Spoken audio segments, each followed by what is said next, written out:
1 2 3 4 5 6 7 8 9 10 1 2 3 4 5 6 7 8 9 10 1 2 3 4 5 6 7 8 9 10 થઈ ગયા આપણા બધા મીંડા આમાં શું થઈ ગયું 10 નું જૂથ બની ગયું હવે પછી એની નીચે છે સાતમો પ્રશ્ન તો જો પ્રશ્ન 7 માં આપણે જોડવાનું છે એકમ દશક આપેલા છે તે તમારે જોડવાના છે તો પ્રશ્ન 7 તો જો અહીંયા આપણને એક દશક અને 5 એકમ પછી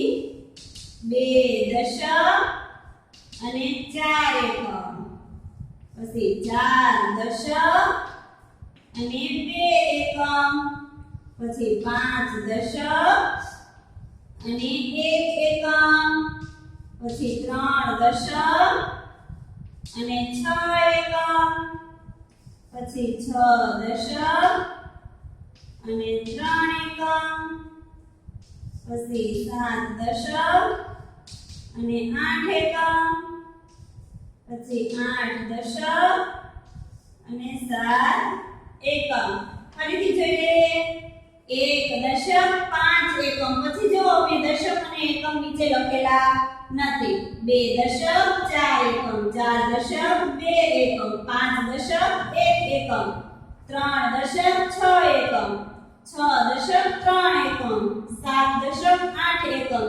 8.7 એકમ બરાબર છે। પછી આપણે જો અહીંયા આપણને આપેલા છે 78 51 24 15 36 42 અને 63। હવે આપણે આને અહીંયા કઈ રીતે જોડવાના છે તે આપણે જોડવાના છે। તો જો 1.5 એકમ એટલે કેટલા થયા? એકડે પાંચડે 15 થયા। 1.5 એકમ તો કેટલા થયા? 15।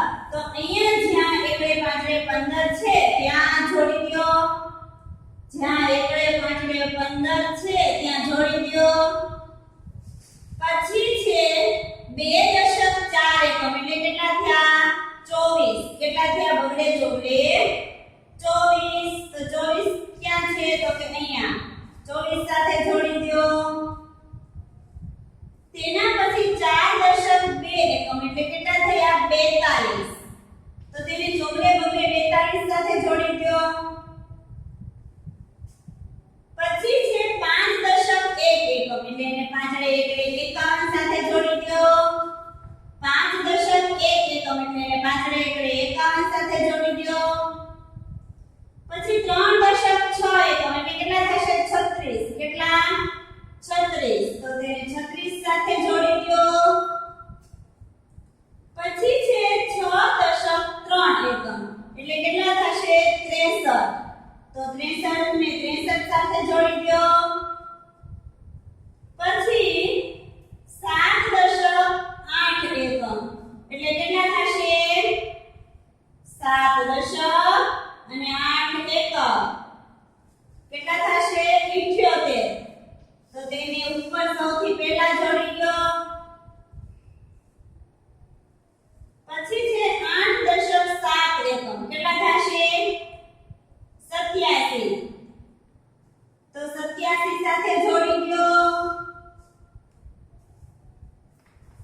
8.7 એકમ તો તેને 87 સાથે જોડી દો। તો હવે અહીંયા છે આપણે તે આપણો પ્રશ્ન 7 છે તે પૂરો થઈ ગયો છે। જો એકદમ ઈઝી છે કે આ જે સંખ્યા છે તેની તે સંખ્યા આવી જાય છે, તમારે આવી જાય ને તેની સાથે જોડવાનું છે।